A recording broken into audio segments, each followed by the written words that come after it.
Hello friends, అందరికీ నమస్కారం. Welcome back to our channel.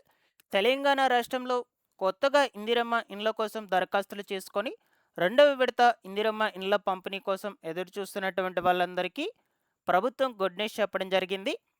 మొత్తానికి రెండవ విడత కింద ఇందిరమ్మ ఇండ్ల పంపిణీ అనేది మొదలైపోయింది. ముఖ్యంగా ఈ రెండో విడత కింద ఇందిరమ్మ ఇండ్లను ఏ లిస్టులో ఉన్నటువంటి వాళ్లకు మొదటి ప్రాధాన్యత ఇచ్చి ఇళ్ళు అనేటువంటివి జారీ చేస్తూ ఉన్నారు.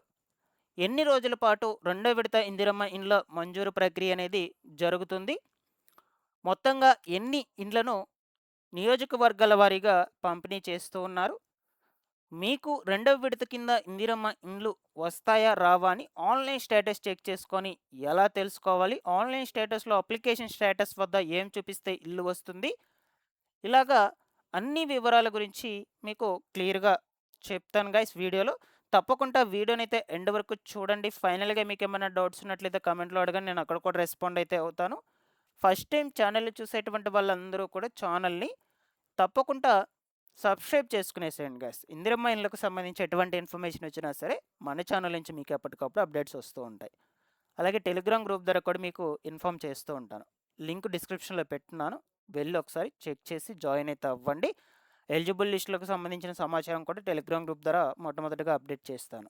అందువల్ల చెప్తున్నాను. ఇన్ఫర్మేషన్ మీకు నచ్చినట్లయితే లైక్ చేసి నన్నైతే సపోర్ట్ చేయండి. చాలామంది కూడా చాలా బాగా సపోర్ట్ చేస్తున్నారు. ఇందిరమ్మ ఇళ్ళకు సంబంధించిన సమాచారం ఫస్ట్ అయితే మన ఛానల్ నుంచి అయితే మీకు అప్డేట్ చేస్తూ ఉన్నాను. లేట్ చేయకుండా వివరాలకు కనుక వచ్చేసినట్లయితే, రాష్ట్రంలో రెండో విడత ఇందిరమ్మ ఇండ్ల కోసం ఎదురు చూస్తున్నటువంటి వాళ్ళందరికీ ప్రభుత్వం గుడ్ న్యూస్ అయితే చెప్పడం జరిగింది. సో ఇక నేటి నుండి ఇందిరమ్మ గృహప్రవేశాలకు వేలాయే. నేటి నుంచి మనకు కొత్త ఇళ్లలోకి లబ్ధిదారులు 3 నెలల్లోనే 1,00,000 మందికి ఇండ్లు అనేటువంటివి చేరేలా ఏర్పాట్లు చేస్తున్నామని అధికారులు చెప్తూ ఉన్నారు. ఓకేనా. ఇక దీనికి సంబంధించి మనకు పత్రికాముఖంగా ఇన్ఫర్మేషన్ అయితే వచ్చింది.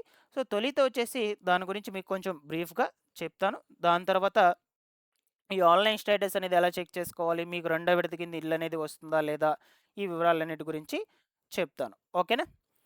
ఇందిరమ్మ ఇండ్ల లబ్ధిదారుల ప్రవేశాలకు రంగం సిద్ధమైంది. ఏప్రిల్, మే, జూన్ నెలల్లో 1,00,000 మంది కొత్త ఇళ్లల్లోకి అడుగుపెట్టే విధంగా హౌసింగ్ శాఖ ఏర్పాట్లయితే చేస్తుంది. ఏప్రిల్లో 1వ తేదీ, 20వ తేదీ, 21వ తేదీ, 30వ తేదీలో, ఈ తేదీల్లో ఇందిరమ్మ ఇళ్లకు సంబంధించి గృహప్రవేశాలు అయ్యేటువంటివి జరుగుతాయని చెప్తూ ఉన్నారు. మే నెలలో వచ్చేసి 4వ తేదీ, 8వ తేదీ, 13వ తేదీ, 14వ తేదీ, 18వ తేదీ, 25వ తేదీ, 27వ తేదీ, 28వ తేదీ, ఈ తేదీలతో పాటుగా జూన్ మొదటి వారంలో కూడా లబ్ధిదారులకు ఈ యొక్క ఇందిరమ్మ ఇండ్ల గృహప్రవేశాలకు ముహూర్తాలను ఖరారు చేసిందని అప్డేట్ అయితే వచ్చింది. సో ఇప్పటికీ మీకు డేట్స్ అనేటువంటివి అర్థమయ్యాయని అనుకుంటున్నాను, ఏ తేదీల్లో ఇందిరమ్మ ఇండ్లకు సంబంధించిన గృహప్రవేశాలు జరుగుతాయని. ఓకేనా. సో ఏప్రిల్ 1న అనగా ఈరోజు 4,100 మందికి రాష్ట్రంలో ఉగాది కంటే ముందే 9,676 మంది, పండుగ రోజున మరొక 900 మంది లబ్ధిదారులకు కొత్త ఇండ్లలోకి అడుగుపెట్టారు. సో ఈరోజు వచ్చేసి 4,100 మందికి గృహప్రవేశాలు చేపించి అర్హులైనటువంటి వాళ్ళందరికీ కూడా ఇల్లు అనేటువంటివి ఇచ్చారనమాట. ఏప్రిల్ చివరి నాటికి మొత్తం 33,000 మందికి కొత్తగా కట్టుకున్నటువంటి ఇళ్లలోకి మారనున్నట్లు చెప్తూ ఉన్నారు గైస్.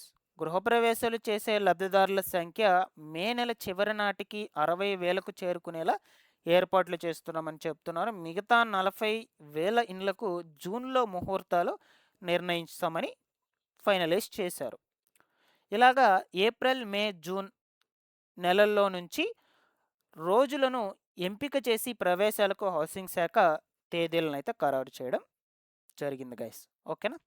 సో ఈ యొక్క ప్రక్రియలు మొత్తం కూడా మనకు 99 రోజుల విభాగం కింద అయితే నడుస్తుంది. సో మొత్తానికి ఈ ఇందిరమ్మ ఇండ్లకు సంబంధించిన గృహప్రవేశాలు అయితే స్టార్ట్ అయిపోయాయి. ఈ రోజు నుంచి డేట్స్ కూడా మీకు క్లియర్గా చెప్పాను. సో దీనికి సంబంధించిన పత్రికాముఖంగా వచ్చినటువంటి అప్డేట్ను కూడా మీకు ఒకసారి టెలిగ్రామ్ గ్రూప్లో పెడతాను, దాంట్లో అయితే చూడండి ఒకసారి ఇంకా క్లియర్గా వెళ్ళి. ఓకేనా. ఇక రెండవ విడత కింద ఇందిరమ్మ ఇల్లు అనేది మీకు మంజూరు అవుతుందా లేదా అని ఎలా తెలుసుకోవాలి, ఆన్లైన్ స్టేటస్ చెక్ చేసుకోనంటే మీకు 1 బై 1 చెప్తాను ఇప్పుడు. సో, ఇది అఫీషియల్ వెబ్‌సైట్. వెబ్‌సైట్‌లోకొచ్చేసి అప్లికేషన్ సెర్చ్ అనే ఆప్షన్ కింద సెర్చ్ బై అనే ఆప్షన్‌లోకి వెళ్ళేసి ఇక్కడ 4 ఆప్షన్స్ ఉంటాయి. Mobile number, Aadhaar number, application ID, FSC number. So, ఇందులో ఆధార్ నంబర్ సెలెక్ట్ చేసేసుకోండి. సో, ఆధార్ నంబర్ సెలెక్ట్ చేసుకున్నాక ఎంటర్ ఆధార్ నంబర్ ఇక్కడ ఎంటర్ చేసుకున్నాక సెర్చ్ అనే ఆప్షన్ మీద క్లిక్ చేసుకున్నట్లయితే మీకు స్టేటస్ అనేది చూపించడం జరుగుతుంది. సో, అక్కడ మీరు ఏ లిస్ట్‌లో ఉన్నారు, మీకు అక్కడ అప్లికేషన్ స్టేటస్ దగ్గర ఏం చూపిస్తుంది ఆ వివరాలన్నీ కూడా ఉంటాయన్నమాట. ఓకేనా? సో, మెయిన్ వచ్చేసి L1, L2 కేటగిరీలో ఉన్నటువంటి వాళ్ళకు ఫస్ట్ ప్రిఫరెన్స్ ఇచ్చి ఇల్లు అనేటువంటివి జారీ చేస్తారండి. ఇది మాత్రం పక్కా. ఇల్లు లేనటువంటి వాళ్ళు, ఇంటి స్థలాలు లేనటువంటి వాళ్ళు ఆ లిస్ట్‌లో ఉన్నటువంటి వాళ్ళు మాత్రమే. దాని తర్వాత అప్లికేషన్ స్టేటస్ దగ్గరకొచ్చేస్తే చాలామందికి కూడా పెండింగ్ ఫర్ ఎంపీడీఓ అప్రూవల్ అని చూపిస్తుంది. పెండింగ్ ఫర్ కలెక్టర్ అప్రూవల్ అని చూపిస్తుంది. పెండింగ్ ఫర్ ఏఈ అప్రూవల్ అని చూపిస్తుంది. ఇలాగ రకరకాలుగా చూపిస్తుంది. ఇవన్నీ కూడా మీకు ఆయా అధికారుల దగ్గర వెరిఫికేషన్ అవ్వాలి మీ అప్లికేషన్ ఫామ్ అనేది. వెరిఫికేషన్ అయ్యి పై అధికారి దాకా వెళ్ళి ఫైనల్‌గా వాళ్ళు స్ట్రిక్ట్‌గా వెరిఫికేషన్ చేసి ఎలిజిబుల్ లిస్ట్‌లో మీరు గనుక అర్హులైనట్లయితే మీ నేమ్ చేర్చుతారు. అలాగే ఎలిజిబుల్ లిస్ట్‌లో పేరు ఉన్నట్లయితే మీకు ఇందిరమ్మ ఇల్లు శాంక్షన్ కావడం జరుగుతుంది. ఈ ప్రాసెస్‌లో జరుగుతుందండి. ఓకేనా? నేను ఆల్రెడీ నిన్న ప్రీవియస్ వీడియోలో చెప్పున్నాను స్టెప్ బై స్టెప్ మొత్తం కూడా ఆ వివరాల గురించి. బట్ ఈరోజు లేటెస్ట్‌గా మనకు ఒక అప్డేట్ అయితే వచ్చింది. నేటి నుంచి ఇందిరమ్మ ఇళ్ళకు సంబంధించిన గృహప్రవేశాలు అనేటువంటివి స్టార్ట్ అయిపోతున్నాయని. సో, ఎస్పెషల్లీ దాని గురించి చెప్దామని ఈ వీడియో మీకైతే చేశాను. సో, మీకేమైనా డౌట్‌లు ఉన్నా కూడా కామెంట్‌లో అడగండి. నేను అక్కడ కూడా రెస్పాండ్ అయితే అవుతాను. లేటెస్ట్ అప్డేట్స్ మొత్తం కూడా వస్తూ ఉంటాయి మన ఛానల్ నుంచి. Thanks for watching this one.